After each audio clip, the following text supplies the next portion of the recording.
today I have Sangeeta Manglani with me, and she will be telling us about her career journey and how she reached where she is right now. Thank you, Kishore, so much for inviting me on this podcast. I'm Sangeeta Manglani. I'm a spiritual psychologist and a connection coach. But all my life, I've been in the insurance industry for over 25 years. It was just that I didn't realize it was my calling. And, sometimes they say that we have a lot of teachers as we grow on our journey. And in fact, everyone is our teacher. So I think my daughter has been my biggest teacher here because there was a lot of difficulty in parenting her when she was a teen, and I didn't realize, and I was like all about fixing her and trying to sort her, thinking, oh, as a parent I'm absolutely perfect. But I guess on that journey of working to fix her, there was like you have that aha moment, and I realized that it was not only about fixing her, but it was about a journey of doing it together. And when I saw the transformation over there, it really opened up a whole new arena for me. And that's when I got very intrigued and I started studying further. I did my psychology, post graduation in psychology, and then I went ahead to do spiritual psychology. And then I realized that, oh, this is really my calling. And so I shifted from a corporate world to an entrepreneur world, which I wouldn't say has been very easy, but yeah, it's been great in terms of passion and in terms of fulfillment. Yes. That's great. That's a wonderful journey. And when you look at your target audience and some of the challenges that they face, what Yeah. are some of the challenges that they have, and how do you support them?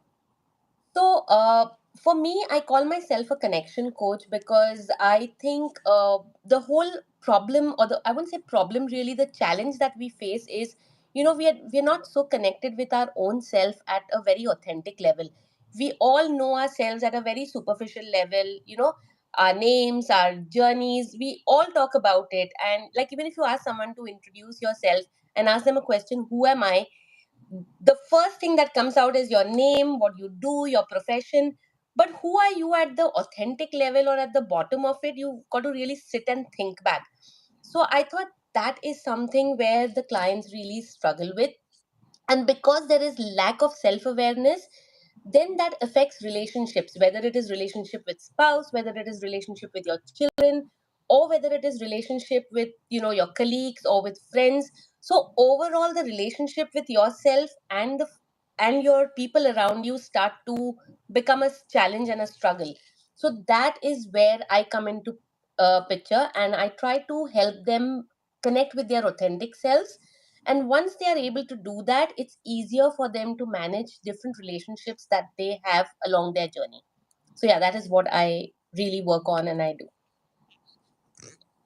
That's an excellent take on things. And coming back to your industry, what are some of the changes that you are seeing in your industry, and how do you think 2024 will pan out for you? So this has been a journey, right? Like I've been doing this work for the last 4 or 5 years, but like really full time into it, I have moved last 2 years.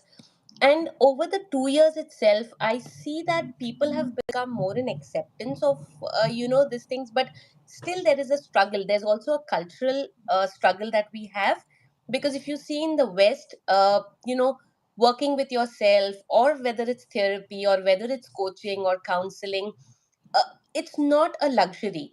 But when it comes to our culture, it's a lot of luxury aspect that it is considered as, and more than luxury, I would think also a lot of shame, guilt, and a lot of feeling of what will people think about me. How do I say that I have a challenge? And then I also have an experience when I decided to take my daughter for coaching. There were people in my family who told me that she's not mad, or you are not mad, why do you need a support? So it's not something that I would say it's a problem. It's just a mindset.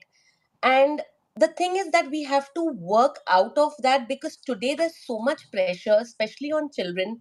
They are experiencing a lot of peer pressure as well, with the kind of circumstances that they are, so much of exposure on internet, so much of exposure.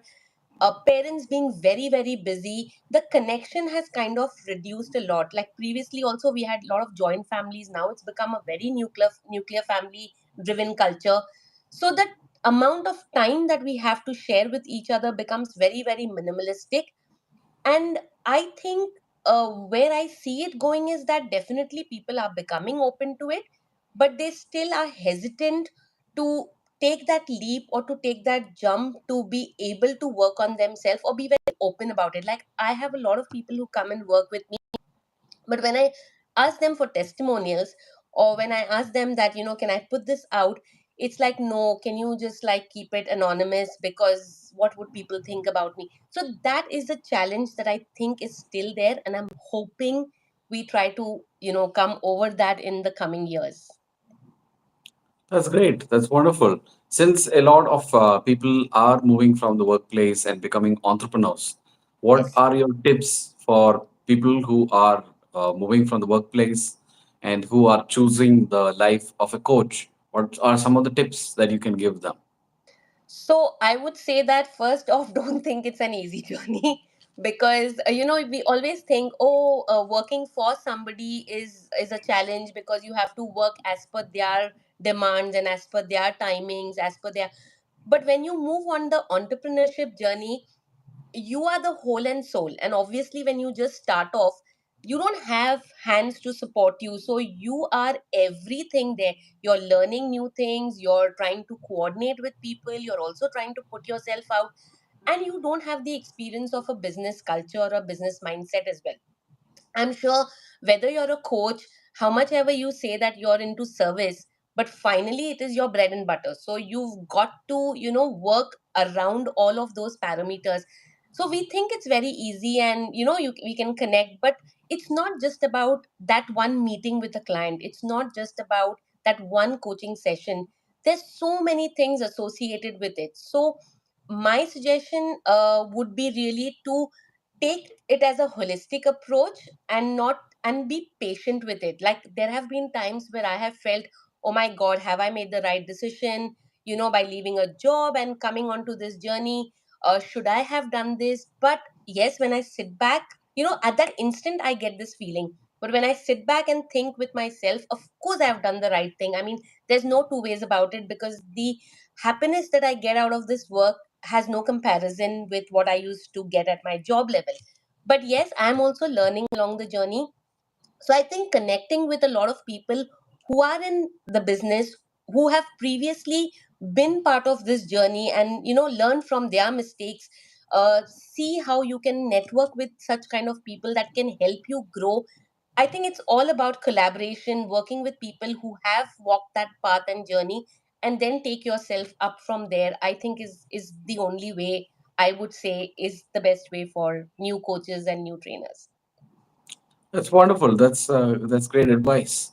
If the audience want to know more about you, about your coaching program, how can they reach out to you? Oh, so I am available on Instagram. I am also available. I have a website. So my Instagram is the connection underscore coach. My website is www.sangeetamanglani.com. And I also offer, a 30 minutes of discovery session, and that's a free session. Because what I strongly believe is that, especially when you're coaching with somebody, or when you're working at a very personal level, because the work that people do with me is very very personal and very private. So it is very important that they are able to connect with me. It's very important that they are comfortable with me and they trust me. Now, just coming and paying up upfront and working with me, I don't think breaks the barriers or the ice for them, because they still need to know me as a person. So I offer this for 30 minutes of discovery session where they are able to see how I work, what are the tools that I use really, and what is the kind of work that I offer them. And I understand their where they are feeling challenged or what are their barriers in life, and then I decide and see whether we both are compatible to work with each other. It's only if we have that compatibility where I think that, we both can make a difference and support that. That's when I allow them, or I take it a step further, because if they don't feel comfortable, or they don't feel compatible, then of course they have many other people around, maybe they want to look for something else that I am not offering. So it's very important they really get that. So I would suggest people to go on my website, book a, the discovery session, see how that works for you, and then from there they can go around for that. Wonderful. Thank you so much for your time. Really enjoyed the session, Thank and you, Kishore. yeah, and all of our audience, I think, has got a lot of value from this discussion. Thank you, and have a great Thank day. you. Thank you so much. Thank you. See you. Bye Bye. bye.